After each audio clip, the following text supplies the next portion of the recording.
Well, I started off, as most of us do, working in community pharmacy for the large company here in England. And my personal circumstances changed, and I decided that I could do something different with pharmacy,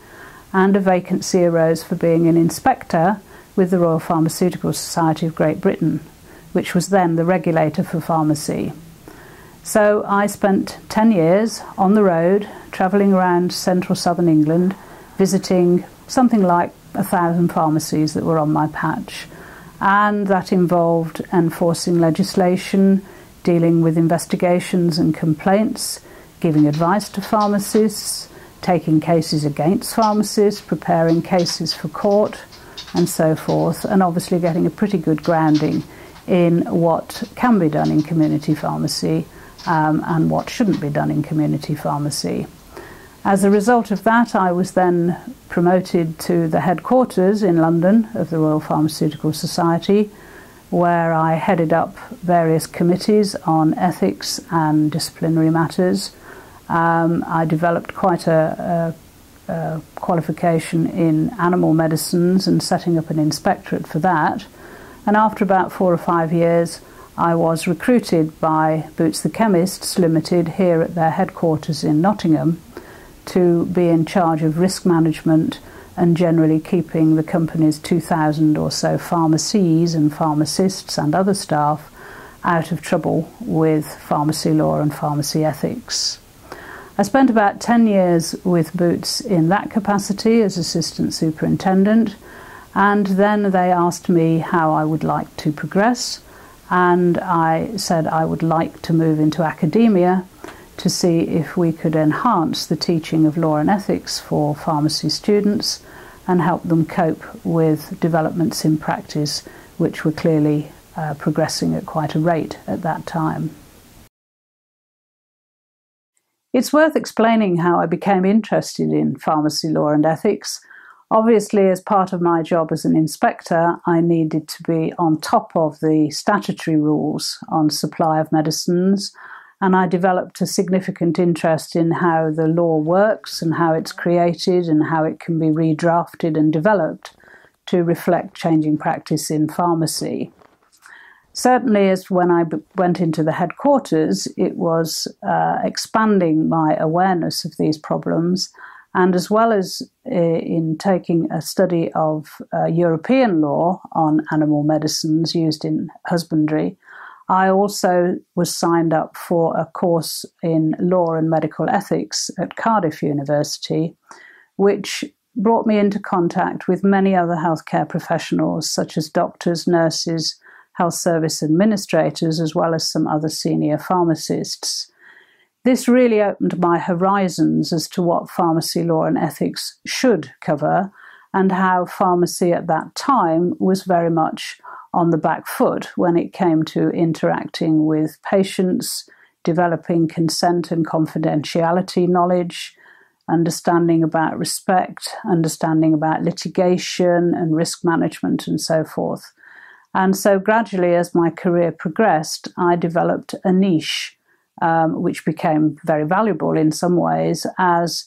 something of an expert on the application of law and ethics into pharmacy practice.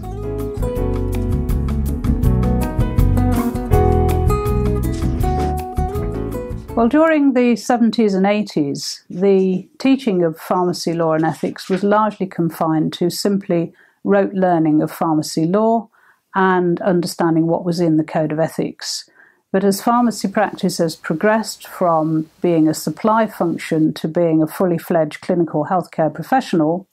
we face all the same problems as other healthcare professionals like doctors and nurses face. Of particular concern at the moment is that we have proposals for legislation to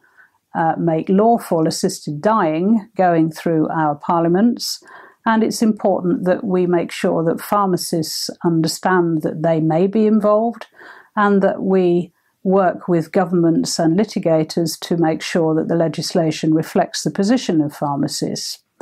On a much more mundane day-to-day basis, we do have tremendous conflicts between the corporate nature of about half of our pharmacies in the UK, where companies that run our pharmacies are multinational corporate bodies who are concerned with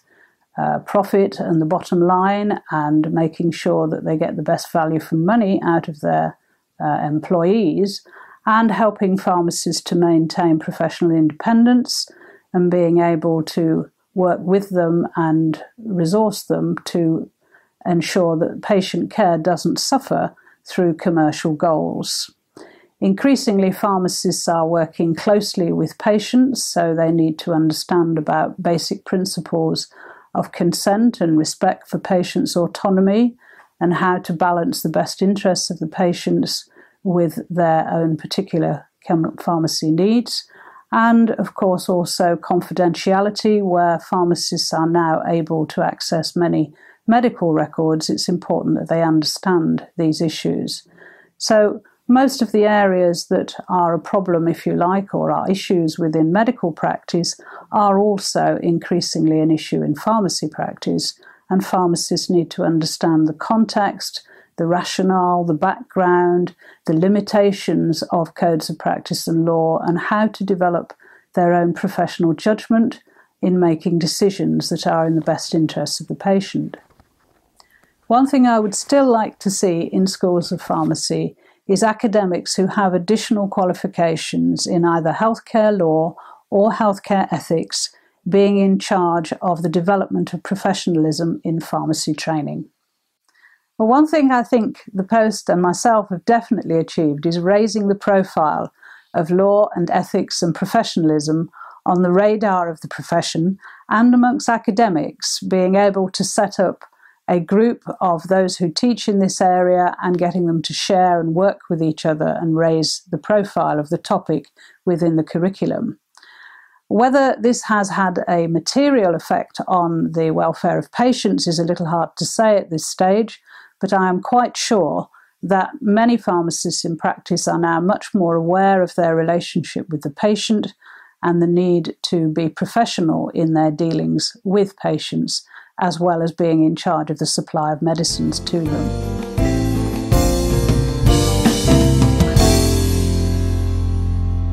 But one of the biggest challenges, of course, was moving from a retailing background into academia. There was a whole new world of jargon and educational speak to become accustomed to and to learn, and that was particularly important in bidding for money to expand the teaching and share our teaching across all the schools of pharmacy.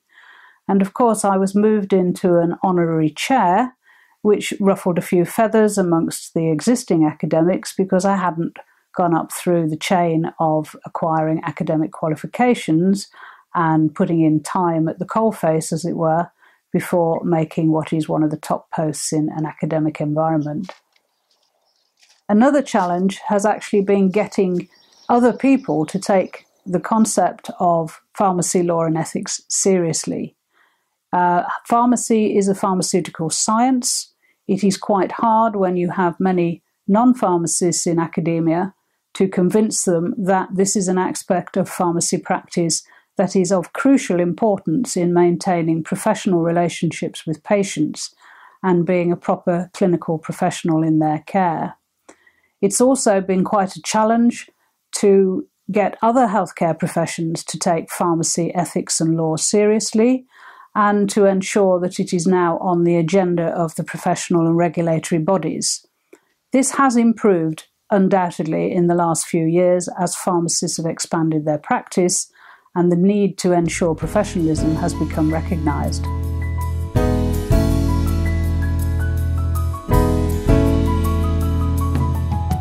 My session on pharmacy ethics will be at the FIP conference in Dusseldorf in October of 2015.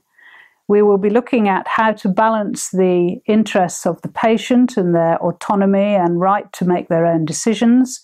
with sometimes the need to work with them to achieve a compromise between their best interests and their own needs, or to take decisions on their behalf, perhaps when they're unconscious, or where you have children where care needs to be taken in their best interests. So I do hope you can come along. Hello, my name is Joy Wingfield and I'm a pharmacist.